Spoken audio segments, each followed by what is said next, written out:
शुरुआत कर रहा हूं आज की एक सबसे बड़ी खबर के साथ। और बड़ी खबर यह, कल मैंने आपको बताया था पाकिस्तान से आई भाभी कहीं जासूस तो नहीं।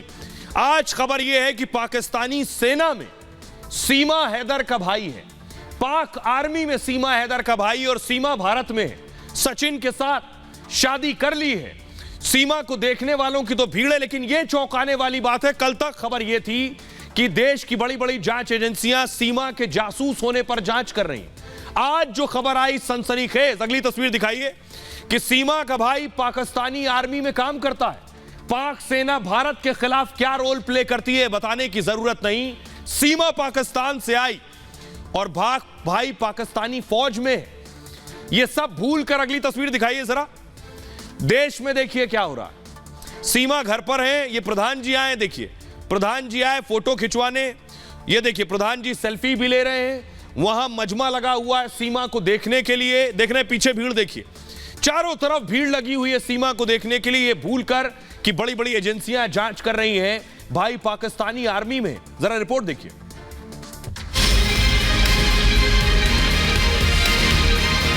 बहुत अच्छा लगा हमारे इंडिया के अंदर आकर आपका बहुत बहुत वेलकम है। हाँ, समर्थन करना है, इस महिला का हम समर्थन करते हैं। अब मैं यहीं रहना चाहती हूँ। मेरी योगी जी से, मोदी जी से ये रिक्वेस्ट है कि मुझे यहाँ रखा जाए। दिल्ली से 50 किलोमीटर दूर नोएडा का रब्बूपुर पीपली लाइव बना हुआ है। सचिन के प्यार में पाकिस्तान से आई सीमा को देखने घर की छतों पर मजमा लगा है। कोई अपनी छत पर लटका है तो कोई छज्जे पर टंगा है। पाकिस्तान से भाभी आई है तो पूरे इलाके में ही नहीं देश में भी चर्चा हो रही है। लोग दूर दूर से सीमा को देखने के लिए पहुंच रहे हैं। आसपास के गांव से सैकड़ों लोग पहुंच चुके हैं। लोग सीमा के साथ सेल्फी ले रहे हैं। कोई आशीर्वाद दे रहा है, कोई सीमा के हाथ पर शगुन रख रहा है, कोई मुंह दिखाई देकर जा रहा है। प्यार की वाली बात है, जिसको प्यार करना है तो प्यार से आया गया है, कहीं भी चले जाओ। आशीर्वाद देने आ रहे हैं कि हिंदू और पाकिस्तान दोनों, हिंदुस्तान पाकिस्तान एक हो जाए। जो नफरत वहाँ पढ़ाई जाती है, ये उसका अच्छा उदाहरण है जो दिया जा सकता है कि नफरत से नहीं। इन सब के बीच सीमा पर जासूसी और झूठ बोलने के आरोप भी लग रहे हैं। सीमा के पास कई ऐसे दस्तावेज मिले हैं जो सीमा के भारत आने की मंशा पर सवाल उठा रहे हैं। सीमा के बयान और दस्तावेज में जन्मतिथि से लेकर शादी के साल तक का झोल है। सीमा बिना वीजा के भारत की सीमा में घुसी थी और छिपकर प्रेमी के साथ रह रही थी। अब आपको एक सच दिखाने जा रहा हूं। आपके लिए भी मुश्किल होगा इस बात पर यकीन करना। ये कल मैंने आपको सीमा का नेशनल आइडेंटिटी कार्ड दिखाया था, पाकिस्तानी। ये पाकिस्तानी झंडा है। यहां मैंने आपको डेट ऑफ बर्थ बताई थी 1/1 यानी 1 जनवरी 2002 की पैदाइश है सीमा की। उस हिसाब से सिर्फ 21 साल की है सीमा, 4 बच्चे भी हैं। इस डेट ऑफ इशू लिखा है 20/9/2022। 2022 का बना हुआ यह पहचान पत्र है। अब इसमें गुलाम हैदर पति का नाम लिखा है। अब आइए, यह पहचान पत्र शक और गहरा कर रहा है। यह पहचान पत्र उस तरफ और जहन लेकर जा रहा है कि कहीं सीमा जासूस तो नहीं है। आखिर यह पहचान पत्र झूठा है या सीमा झूठ बोल रही, कोई एक आदमी झूठा है। देखिए जरा पहचान पत्र मैं आपको नजदीक से दिखाता हूं। अब जरा इस पहचान पत्र को ध्यान से देखिएगा। डेट ऑफ बर्थ आपको नजर आ रही है 1/1/2002। पाकिस्तान से भारत आई सीमा पर बहुत से सवाल हैं। सीमा का कनेक्शन पहला तो पाकिस्तान आर्मी से है। सीमा का भाई पाकिस्तानी सेना में काम करता है। जांच एजेंसियां सीमा के भाई के बारे में अब जानकारी जुटा रही हैं। पाकिस्तान से भारत आई सीमा पर बहुत से सवाल हैं। यह दस्तावेज देखिए। इस दस्तावेज को देखने के बाद शक और ज्यादा बढ़ जाता है। क्या शक?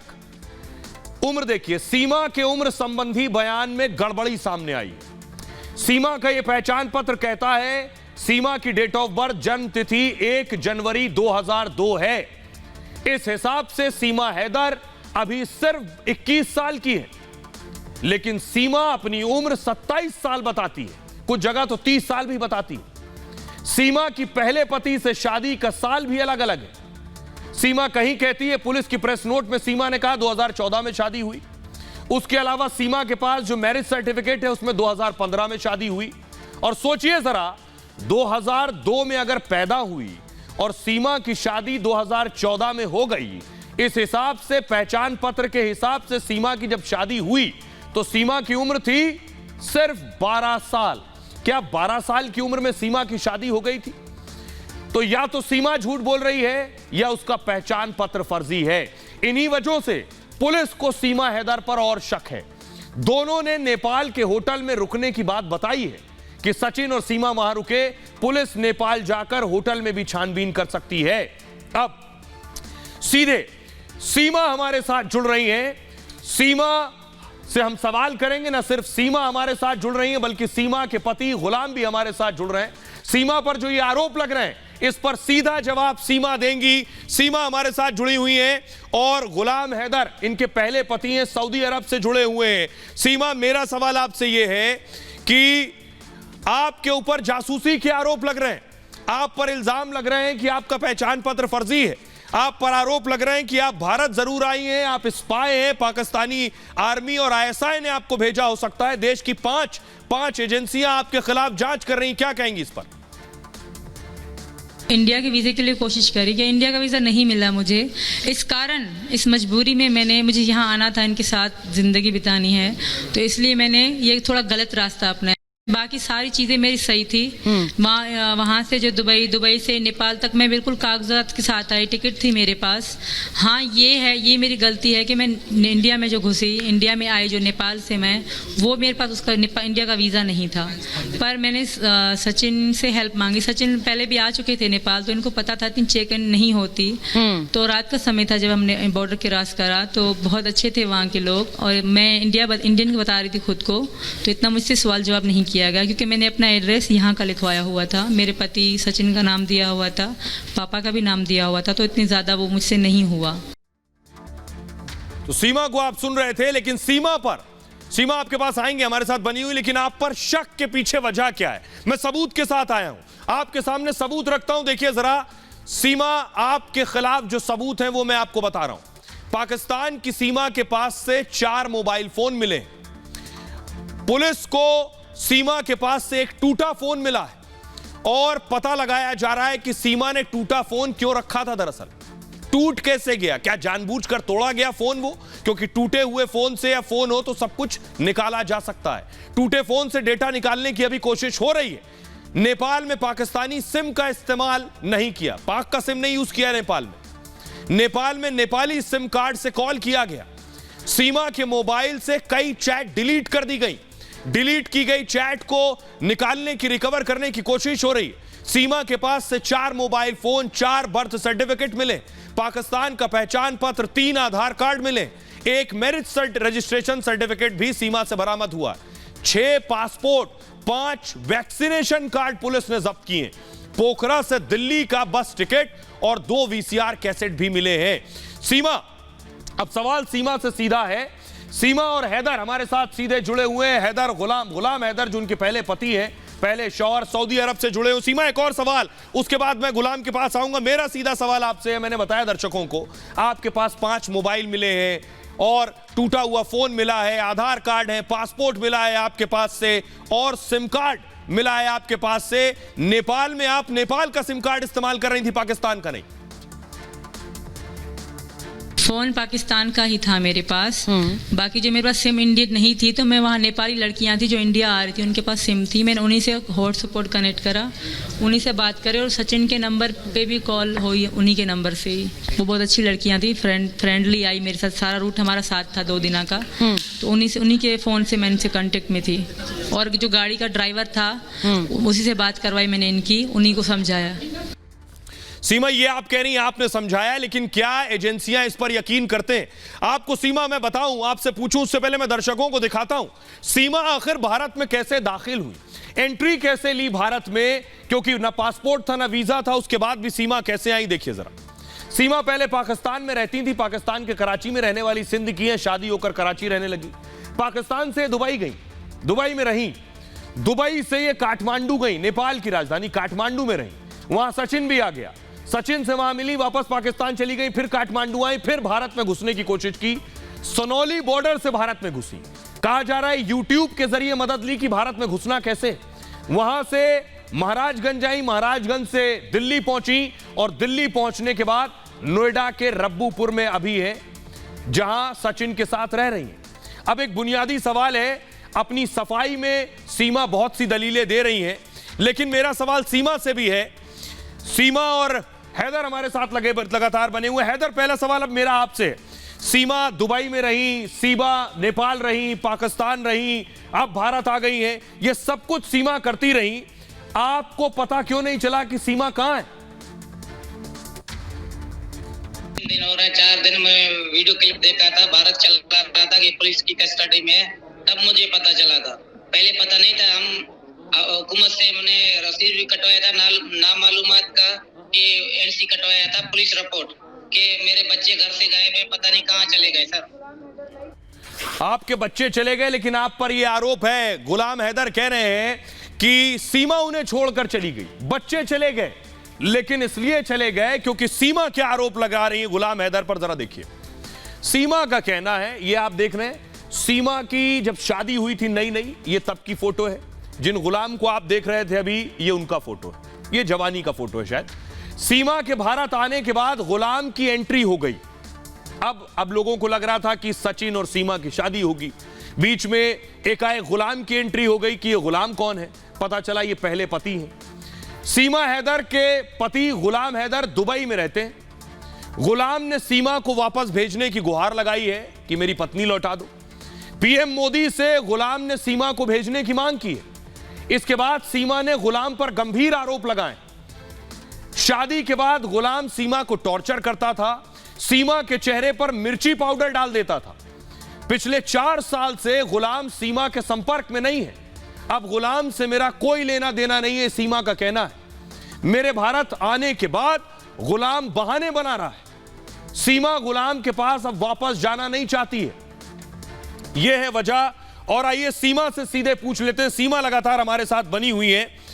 सीमा, मेरा सवाल आपसे ये कि आप नेपाल गई, आप कह रही हैं कि गुलाम टॉर्चर करते हैं, आपके बगल में सुन रहे हैं आपको, गुलाम टॉर्चर करते हैं आपको। आप नेपाल गई, आप दुबई गई, आप भारत आ गई। ये अगर ये टॉर्चर कर रहे थे तो उन्हें भनक क्यों नहीं लगी कि आप हिंदुस्तान आ चुकी हैं और छिपकर सचिन से मिल रही हैं? अपना फैसला ले सकती हूँ। हैदर जबरदस्ती रखने की बात कर रहे हैं, मैं उनसे डिवोर्स लेने की, चलो वो मुंह ज़ुबानी डिवोर्स नहीं मान रहे, तो मैं उनसे वैसे डिवोर्स लेने की बात कर रही हूँ, तब भी मना कर रहे हैं। हर जो भी उनको मैं ऑप्शन दे रही हूँ वो कह रहे ना, बस तुम्हें वापस लाऊंगा। खुद सऊदी में बैठे और मुझे पाकिस्तान भेजने की बात कर रहे हैं। ये गलत है, क्योंकि इनके पापा ही इनको पढ़ा रहे हैं पीछे से। जो इनके पापा हैं, सगे तो नहीं है पर वो ही उनको पढ़ा रहे हैं, क्योंकि उनकी इज्जत पे बात आ गई है। और एक रिपोर्टर को किसी पाकिस्तानी से कांटेक्ट भी हुआ है उसी का, वो कह रहे थे कि उसे वॉइस आई है कि मतलब कोई धमकी फमकी दे रहे हैं कि इसको मार देंगे, यहाँ ये कर देंगे, वो कर देंगे। तो वो रिपोर्टर कह रहे थे कि मैं वो वॉइस डालूंगा अपनी वीडियो में, अगर डालेंगे तो पता सबको पड़ जाएगी। मैं नहीं जानती वो कौन थे या किसने उन्हें भेजी है। तो वैसे ये तो पता, मुझे तो पता है ऐसा ही होगा। ये हुकूमत ना तो इनके घर वाले, इनके घर वाले ना तो मुल्ला टाइप जो लोग हैं वहाँ पे, मेरा तो अंतिम हो ही जाएगा कहीं ना कहीं से, और मेरे बच्चों का भी जीवन खराब हो जाएगा। तो सीमा कह रही है मेरे बच्चों का भी जीवन खराब हो जाएगा अगर मैं वापस पाकिस्तान जाऊंगी, इसलिए मैं पाकिस्तान नहीं जाऊंगी, भारत में रहूंगी। लेकिन अब बुनियादी सवाल क्या है? सवाल यह है कि सीमा मिलेंगी किसे? सीमा गुलाम को वापस मिलेंगी या सीमा सचिन के साथ रह पाएंगी? किसकी होगी सीमा? अब लड़ाई ये है। गुलाम हैदर कह रहे हैं वापस आ जाओ, सचिन कह रहे हैं मेरे साथ रहो, सीमा कह रही मैं जाना नहीं चाहती। लेकिन आखिर में तो कानूनी पेचीदगियों से गुजरना है और उसके बाद तय होगा सीमा किसकी होंगी। ये आप देख रहे हैं। अब मैं आपको बताऊं, ये गुलाम हैदर है। इस फिल्मी कहानी में 3 कैरेक्टर हैं, सीमा हैदर, गुलाम हैदर और सचिन। सीमा पाकिस्तान से भारत पहुंच गई, गिरफ्तारी के बाद कोर्ट से जमानत भी मिल गई, लेकिन मामला अभी खत्म नहीं हुआ।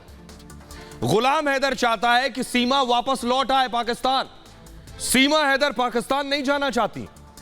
सचिन सीमा हैदर के साथ रहना चाहता है। सचिन सीमा ने नेपाल में शादी करने का भी दावा किया। काठमांडू में सचिन और सीमा ने शादी कर ली। फिलहाल कोर्ट पर टिका है इस प्रेम कहानी का अंजाम।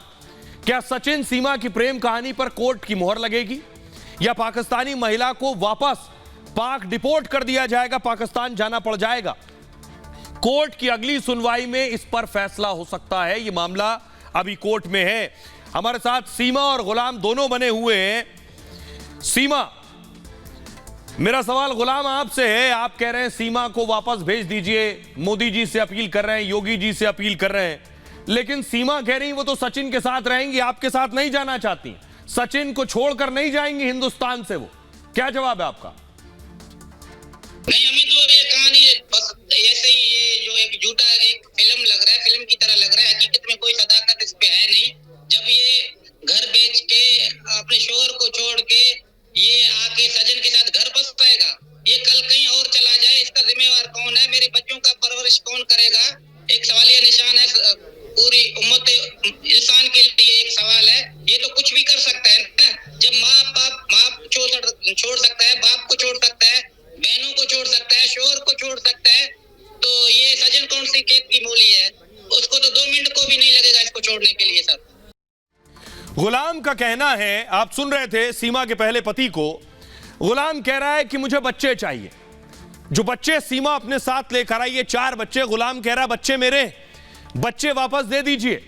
तो सवाल यह है कि आखिर बच्चे किसे मिलेंगे? अब आइए अब इस पर बात करते हैं कि बच्चे किसके होंगे। देख रहे हैं, ये सीमा को आप देख रहे हैं और सीमा के साथ 4 बच्चे आप देख रहे हैं। गुलाम हैदर पहले से शादीशुदा शख्स थे। गुलाम हैदर की पहली शादी 2012 में हो गई थी, जिनको आप सुन रहे थे। एक शादी पहले कर चुके थे 2012 में, दूसरी शादी गुलाम ने सीमा से कर ली। दोनों के परिवार इस शादी के खिलाफ थे। 2014 में गुलाम ने सीमा के साथ कोर्ट मैरिज की थी। गुलाम हैदर की पहली पत्नी से 2 बच्चे पहले से थे, यानी सीमा के साथ ये जो 4 बच्चे आप देख रहे हैं, 2 बच्चे पहली पत्नी से हैं, वो भी सीमा लाई हैं, और सीमा से 2 बच्चे हैं, वो भी लाई हैं, तो 4 बच्चे हो गए। सीमा ने गुलाम को पहली पत्नी से तलाक दिलाया, ये आरोप सीमा के पति गुलाम हैदर ने लगाए, और तलाक के बाद 2 बच्चे भी सीमा के साथ रहने लगे। गुलाम और सीमा के भी 2 बच्चे हुए और 4 बच्चों के साथ सीमा भारत पहुंच गई है। अब गुलाम हैदर ने बच्चों पर दावा किया है कि ये बच्चे मुझे दे दिए जाएं। सीमा ने कहा है कि अगर बच्चे चाहें तो वो जा सकते हैं, मैं बच्चों को नहीं रोक रही हूं, लेकिन बच्चे मुझे छोड़कर गुलाम के पास नहीं जाने वाले हैं। बच्चे सचिन के साथ यहां खुश हैं और सचिन को ही अपना पिता भी मानते हैं ये 4 बच्चे। इस फिल्मी कहानी का भविष्य कोर्ट पर टिका हुआ है। बिना वीजा भारत आने पर कोर्ट का क्या फैसला होता है, इस फैसले के बाद ही शादी और बच्चों का अंतिम फैसला होगा।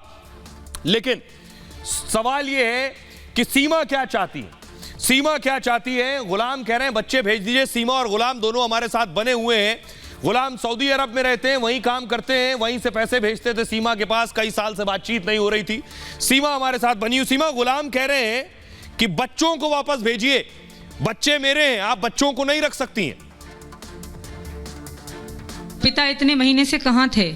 पिता जो खुद को पिता बता रहे हैं, जब मैं न्यूज़ में आ रही हूँ तब पिता को याद आई मेरी। तब जब से मैं घर से नहीं थी, मैं यहाँ इंडिया आ चुकी थी 2 महीने, तब वो उनको मेरी याद नहीं आई, तब बच्चे उनको याद नहीं आए। वो होते कौन है? जब उन्होंने हमसे कोई कांटेक्ट नहीं रखा, उन्होंने अपने 2 बच्चे पहले छोड़ दिए, उन बेचारों का फ्यूचर ख़राब कर दिया, तो मेरे बच्चों का फ्यूचर ख़राब करने वाले वो होते कौन है? और अभी मैं सुन रही हूँ कि पाकिस्तान में ये सारे मुल्ला फुल्ला सारे अभी उठे हैं कि ऐसे कैसे हो सकता है।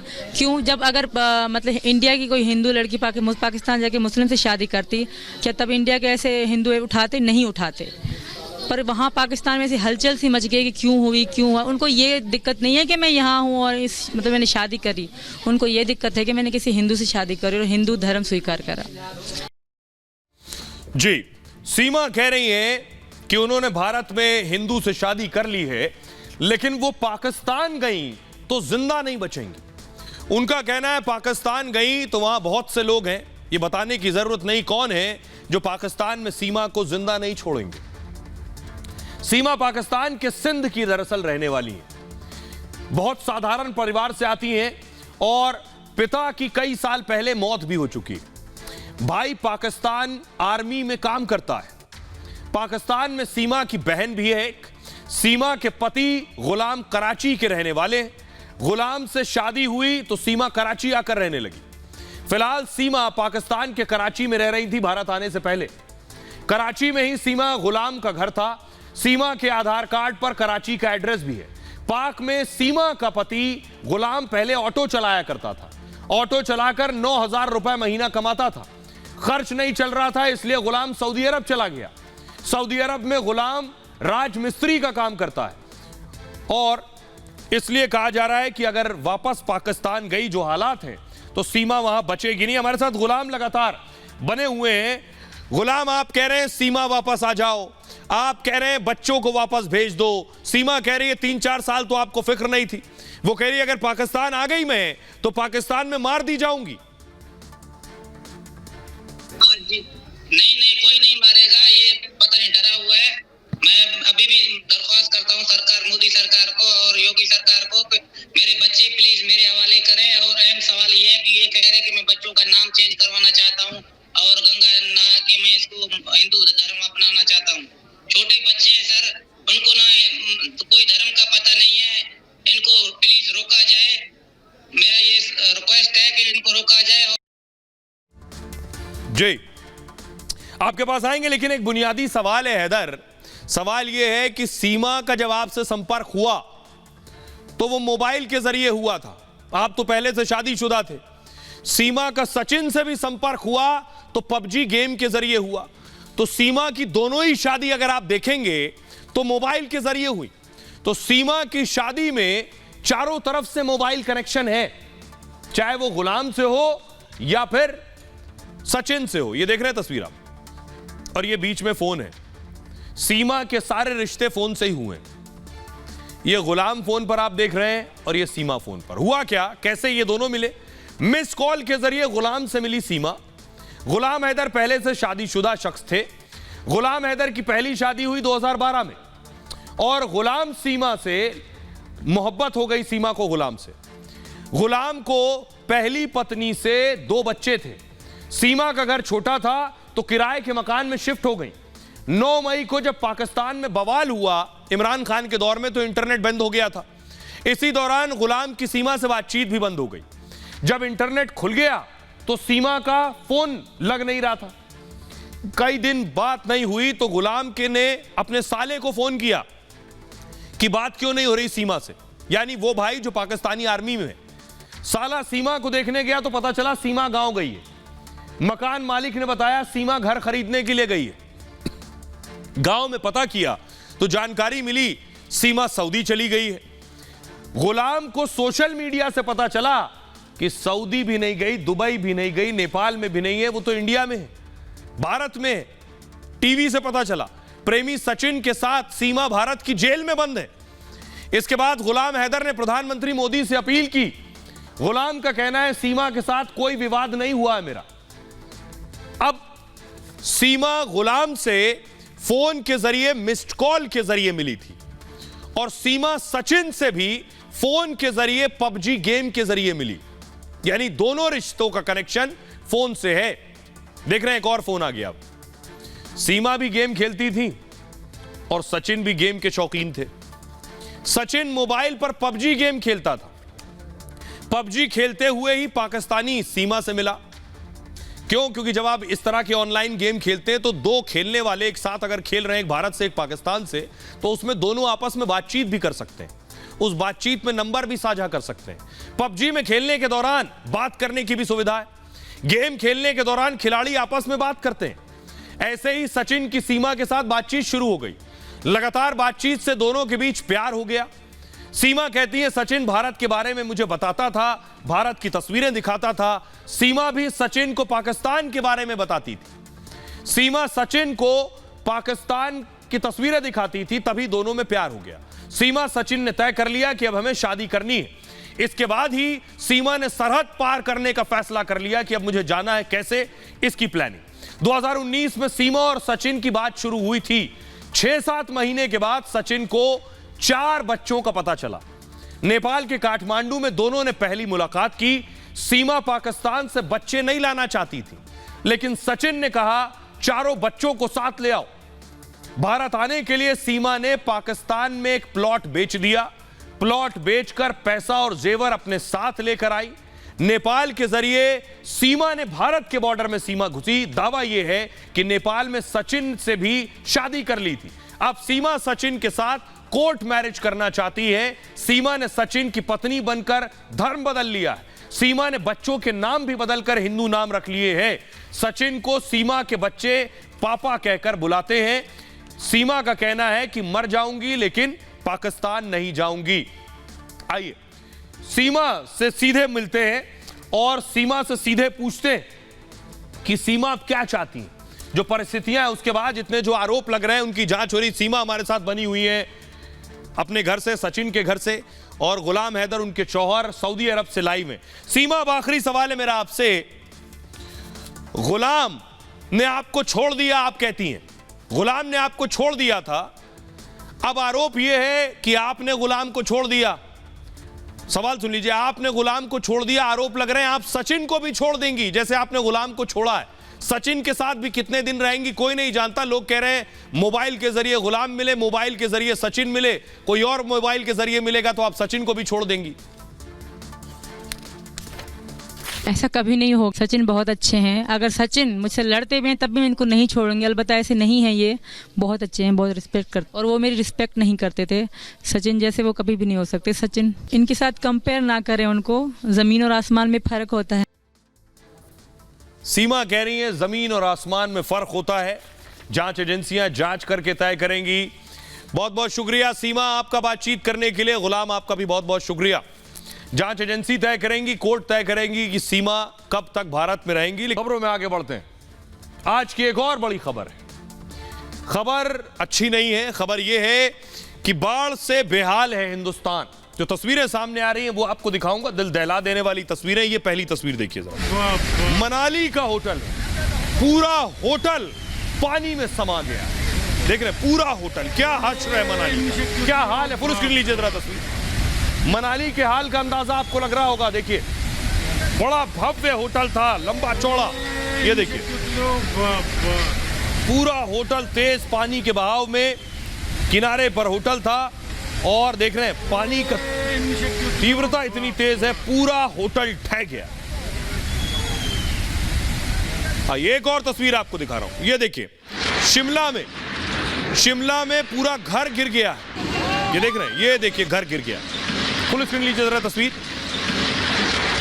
ये आप देख रहे हैं हालत क्या है हिमाचल की, उत्तराखंड की। मैं आपको शिमला की तस्वीर दिखा रहा हूं। इस तरह की तस्वीरें हिमाचल उत्तराखंड से आ रही है। एक और तस्वीर दिखाता हूं। ये देखिए पुल देख रहे हैं आप। ये देखिए पूरा पुल ढह गया। लोग खड़े हैं किनारे पर, लोग कुछ समझ पाते, पूरा पुल गिर गया। लोग जैसे तैसे बचे। ये देख रहे हैं पूरी जो जमीन है, पूरी सड़क खिसक गई। अगली तस्वीर दिखाई जरा।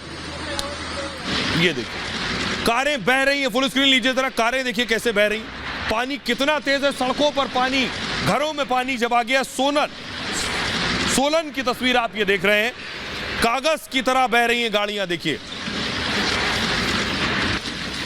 कागज, खिलौने जैसे कोई तिनका बह रहा हो पानी में, उस तरह से गाड़ियां बह रही। सोलन की तस्वीर है। अगली तस्वीर दिखाता हूं, किन्नौर की तस्वीर देखिए। ये देख रहे हैं लैंडस्लाइड हुई है। ये देखिए पहाड़ का पूरा हिस्सा आकर सड़क पर गिर पड़ा। और अमूमन आपको इससे पहले मैंने तस्वीर दिखाई थी बारिश के दौरान, जब गाड़ियां जा रही थी उस दौरान कैसे देखिए पूरा हिस्सा खिसक कर गिर पड़ा। फुल स्क्रीन लीजिए तस्वीर। इस तरह की तस्वीरें अलग अलग जगहों से सामने आ रही हैं। ये पहाड़ से रिहायशी इलाके में सैलाब पहुंच गया है गिरकर। हिमाचल की तस्वीर थी। अगली तस्वीर देखिए जरा। मंडी की तस्वीर आप देख रहे हैं। ये देख रहे हैं पूरा मलबा खिसक कर सड़क पर आ गया है। लोगों के घर भी हैं। अगली तस्वीर दिखाइए जरा।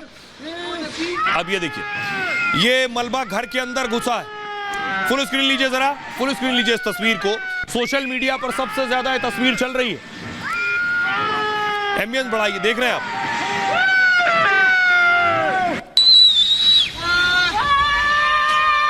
ये जो आप देख रहे हैं सैलाब अपने साथ बड़े बड़े पेड़ बहा कर ला रहा है। इसकी चपेट में जो आएगा, ये देखिए कैसे सारे पेड़ों को गिराता हुआ, घरों को गिराता हुआ, समेटता हुआ आगे बढ़ रहा है। और उसके बाद देखिए कैसे लोगों के घरों के अंदर तक पहुंच गया है। सोचिए क्या मंजर रहा होगा, लोगों में कितना डर और खौफ रहा होगा। आइए अगली तस्वीर में दिखाता हूं आपको। ये महादेव, मंडी के महादेव मंदिर की तस्वीर है। फुल स्क्रीन लीजिए जरा। मंदिर बीच में चारों तरफ पानी से घिरा हुआ आप देख रहे हैं। महादेव टेंपल की ये तस्वीर आप देख पा रहे हैं। बगल में पुल है, पूरा पुल डूब गया है। उससे सामने एक मंदिर आपको नजर आ रहा है, वो डूब गया। लेकिन ये तस्वीर देखिए, महादेव मंदिर की तस्वीर है। चारों तरफ पानी से घिरा हुआ। आइए एक और तस्वीर आपको दिखाता हूं मैं। ये मनाली हाईवे की तस्वीर आप देख रहे हैं। सड़क का किनारे का हिस्सा देख रहे हैं आप। पानी का बहाव इतनी तेज है कि एक एक करके देखिए जरा। पूरी सड़क ढह गई। पानी तेजी से आगे बढ़ रहा है और सड़क का हिस्सा गिरता चला जा रहा है। अगली तस्वीर दिखाई जरा। ये मंडी की तस्वीर आपको दिखा रहा हूं। देखिए बस पानी के बहाव के बीच पूरी बस धंस गई है, बैठ गई है पूरी बस। फुल स्क्रीन लीजिए जरा तस्वीर। अब समझिए पानी की ताकत, इस सैलाब की ताकत देखिए। पूरी बस अंदर ढह गई है। पानी अपने साथ पूरी बस को बहा ले गया है। आइए एक और तस्वीर में दिखाता हूं। ये देख रहे हैं चंडीगढ़ की सोसाइटी की तस्वीर मैं आपको दिखा रहा हूं। ये हमारे एक जानने वाले ने तस्वीर भेजी है अपनी सोसाइटी से। फुल स्क्रीन लीजिए जरा तस्वीर। ये आप देख रहे हैं डेरा बस्सी की ये तस्वीरें आप देख रहे हैं। सोसाइटी में देखिए जरा कैसे लबालब पानी भरा हुआ। आइए अगली तस्वीर दिखाता हूं मैं आपको। चंडीगढ़ से तस्वीर आई है। देखिए शॉर्ट सर्किट, लगातार बारिश के बाद शॉर्ट सर्किट हो गया। फुल स्क्रीन लीजिए जरा।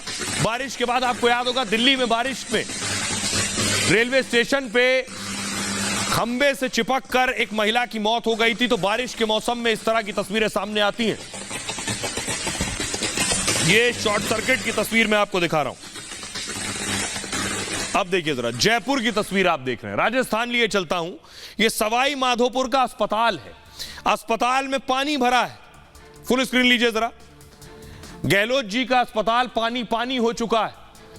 मरीजों के लिए रहने की जगह नहीं है, देख रहे हैं आप। अब मरीज यहां बोट से ही आएगा, कैसे पहुंचेगा अस्पताल तक। देखिए बेड डूबे हुए हैं, बेंच डूबी हुई है, पैंट घुटनों तक चढ़ाकर वार्ड बॉय काम कर रहे हैं। यह स्थिति है सवाई माधोपुर में। दूर मत जाइए, आपको अजमेर लिए चलता हूं। अगली तस्वीर देखिए। अजमेर में देखिए, फुल स्क्रीन लीजिए जरा। मरीज लेटे हैं बिस्तर पर, बेचारे क्या करें, क्या विकल्प है। बारिश के बाद देखिए अस्पतालों का आलम। ये देख रहे हैं स्ट्रेचर लेकर जा रहा है पानी में। बिस्तरों पर मरीज लेटे हैं, पानी भरा हुआ है अस्पताल के अंदर। ये देखिए स्ट्रेचर पर एक लड़के को मां बाप लेकर जा रहे हैं, खुद ही लेकर जा रहे हैं। लेकिन इस आसमान से बरसती मौत में कितनी जानें चली गई हैं, ये मैं आपको दिखाने जा रहा हूं। हर शहर से तस्वीर सामने आई है। हर शहर से जान माल का नुकसान हुआ है। देखिए जरा, दिल्ली में 5 लोगों की मौत हो गई है। हिमाचल में 14 मौत की जानकारी मिल रही है। उत्तराखंड में 6 लोगों की मौत हो गई है। जम्मू कश्मीर में 4 मौत हुई है। पंजाब में 5 मौत हो गई है। राजस्थान में 1 शख्स की मौत हुई है। उत्तर प्रदेश से 34 मौत की खबर मिल रही है। लगभग 70 लोगों की मौत हो गई है अब तक। लेकिन प्रधानमंत्री नरेंद्र मोदी पूरी तरह से एक्शन में है। लगातार बारिश से बिगड़ते हालात के बीच प्रधानमंत्री ने एक बड़ी बैठक ली है। यह तस्वीर आप देख रहे हैं। प्रधानमंत्री लगातार नजर बनाए हुए। पीएम ने वरिष्ठ मंत्रियों और अफसरों से बात की है। भारी बारिश के कारण बिगड़े हालात की जानकारी ली है। पीएम मोदी ने प्रभावित लोगों तक मदद कैसे पहुंचाई जाए, इस बात के निर्देश दे दिए हैं। गृह मंत्री अमित शाह हालात पर नजर बनाए हुए हैं। शाह ने हिमाचल प्रदेश, पंजाब के मुख्यमंत्रियों से बात की है। जम्मू कश्मीर के उपराज्यपाल से भी शाह ने बात की है। शाह ने दिल्ली के उपराज्यपाल के साथ बैठक भी की है। बैठक में एनडीएमसी के अधिकारी भी मौजूद रहे। दिल्ली में बाढ़ के हालात पर चर्चा हुई है। आइए अब मैं आपको दिखाता हूं। इस सब के बीच दिल्ली से जो तस्वीर आ रही, देश की राजधानी का आलम क्या है वो भी देख लीजिए। ये देख रहे हैं हथनी कुंड का लगातार वाटर लेवल बढ़ रहा है, जो पानी छोड़ा गया हथनीकुंड बैराज से। ये तस्वीरें आप देख रहे हैं, लगातार खतरे के निशान पर। अगली तस्वीर दिखाइए, दिल्ली की सड़क की तस्वीर मैं आपको दिखा रहा हूं। बीच सड़क गड्ढा हो गया। दिल्ली के लोगों के लिए मोबाइल कैमरे में कैद करने के लिए एक और जगह मिल गई। अगली तस्वीर दिखाइए। अब ये देख रहे हैं, पीडब्ल्यूडी मिनिस्टर, दिल्ली सरकार में मंत्री हैं आतिशी, ये उनके घर का हाल है। पानी भरा है मंत्री साहिबा के घर के बाहर खुद। दिल्ली दरिया बन गई है। लेकिन अब मैं बताऊं, इसी दरिया में अरविंद केजरीवाल को भी खड़े होना है और बीजेपी के नेताओं को भी। तो देखिए, अब अलग लड़ाई चल रही है। देख रहे हैं आप, ये देखिए जरा, इधर केजरीवाल भी पानी में डूबे हैं घुटनों तक और उधर मनोज तिवारी भी डूबे हैं। अब मैं आपको बताऊं, दिल्ली में यमुना नदी खतरे के निशान से ऊपर बह रही है। यमुना नदी का जो जलस्तर है 205 मीटर तक पहुंच चुका है, उसको भी पार कर गया है। यमुना नदी के खतरे का निशान 205.33 होता है, यह 40 तक पहुंच गया। देर रात तक यमुना का जलस्तर 206 मीटर पहुंचने के आसार है। इसका मतलब समझिए, खतरे के निशान से जैसे ही ऊपर आएगा, वैसे ही दिल्ली के जो निचले इलाके हैं, पानी उनमें घुसना शुरू हो जाएगा, यानी बाढ़ आनी शुरू हो जाएगी। हरियाणा ने यमुना नदी में पानी छोड़ा है, हथनीकुंड बैराज से छोड़ा गया ये पानी, और 1 लाख क्यूसेक पानी छोड़ा गया है। दिल्ली में 24 घंटे में 153 मिलीमीटर बारिश हुई है। जल भराव को लेकर बीजेपी और आम आदमी पार्टी एक दूसरे पर हमलावर है। अब दिल्ली का नगर निगम की जिम्मेदारी इनके पास है, केजरीवाल के पास। बीजेपी के पास थी तो ये सवाल पूछते थे, आप क्या कर रहे हैं, दिल्ली नदी बनी हुई है। अब बीजेपी इनसे सवाल पूछ रही है, आपने क्या किया। केजरीवाल के पास दिल्ली के लिए समय नहीं है, बीजेपी का कहना है। आम आदमी पार्टी के नेता जनता का पैसा डकार गए। बीजेपी के आरोपों पर केजरीवाल ने जवाब दिया है, 15 साल से ड्रेनेज सिस्टम ठीक नहीं था, हमें कुछ दिन एमसीडी में आए हुए हैं, एक दूसरे पर दोषारोपण का वक्त नहीं है, जनता के हितों के लिए काम करने का वक्त है। आइए अब जरा सुनिए दिल्ली के मुख्यमंत्री अरविंद केजरीवाल क्या कह रहे हैं, बीजेपी नेता आरपी सिंह क्या कह रहे हैं। ये मौका फिंगर पॉइंटिंग का नहीं है कि इसने ऐसे क्यों नहीं किया, उसने ऐसे क्यों नहीं किया। मैं समझता हूं कि पूरे नॉर्दर्न इंडिया में जहाँ जो प्रभावित इलाके हैं, वहाँ की सभी सरकारें अपनी अपने तरीके से लोगों को राहत पहुँचाने के लिए काम कर रही हैं।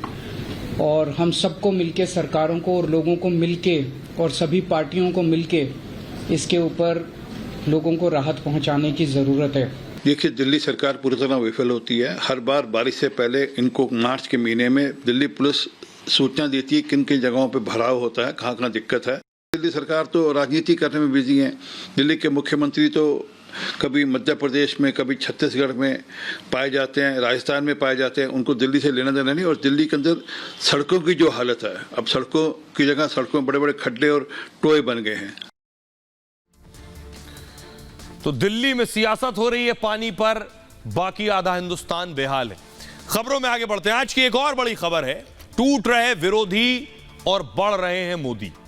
ये मैं इसलिए कह रहा हूं, विरोधी पूरी कोशिश में थे कि मोदी को कैसे हराना है इस प्लानिंग में, लेकिन हो उल्टा रहा है। विरोधी तैयारी कर रहे हैं मोदी को हराने की, सबको एकजुट कर रहे हैं। हो ये रहा है कि जो पिछली बैठक में विरोधियों के साथ थे, वो अगली बैठक में मोदी के साथ बैठेंगे। ये रिपोर्ट देखिए जरा।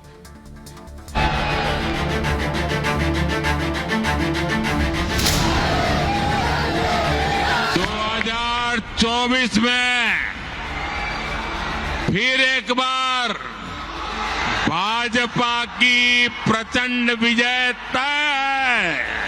जैसे जैसे 24 की लड़ाई करीब आ रही है, विरोधी टूट रहे हैं, उनमें मतभेद फूट रहे हैं और मोदी को हराने का अरमान छटपटाहट और बौखलाहट में बदलने लगा है।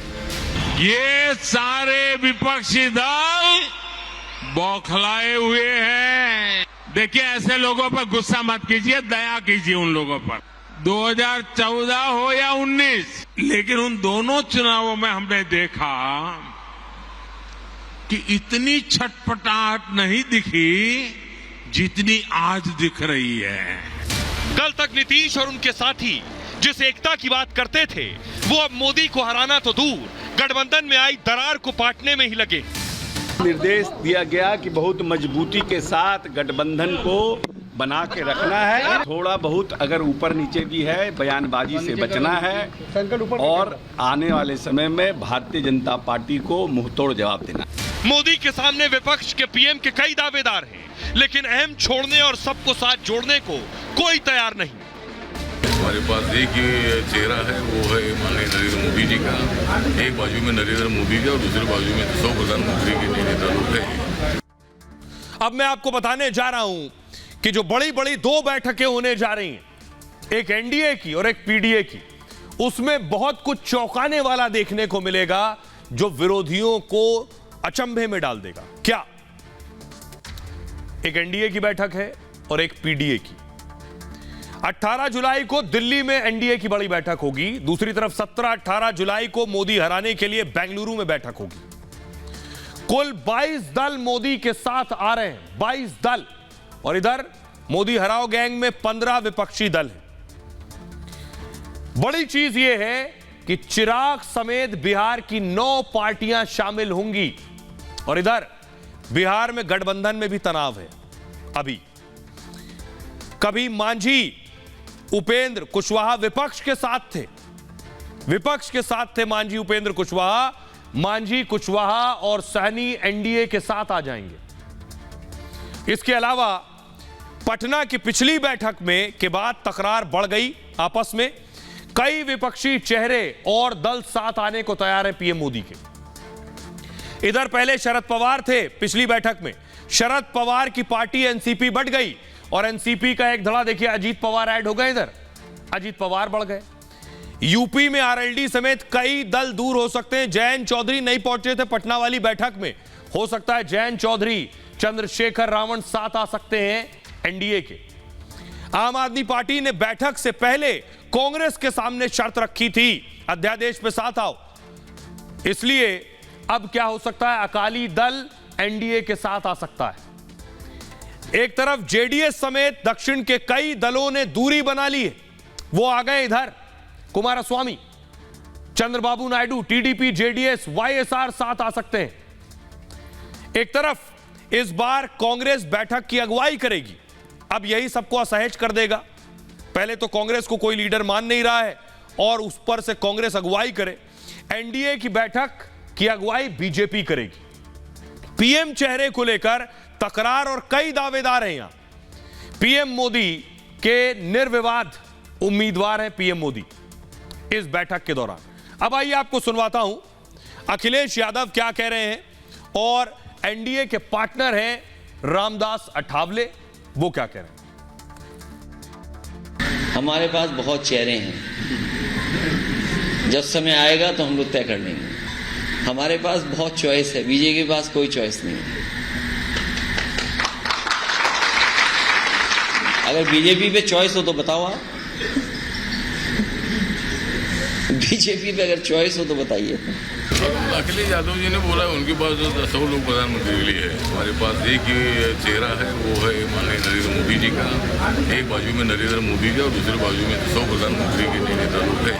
ये जनता तो देख रही है, जनता हमारे साथ है, नेता लोग अलग अलग है और हमारे पास बहुत सारे चेहरे हैं, लेकिन उसका कोई नंबर लगने वाला नहीं है और नरेंद्र मोदी जी ही 2024 में प्रधानमंत्री बनेंगे।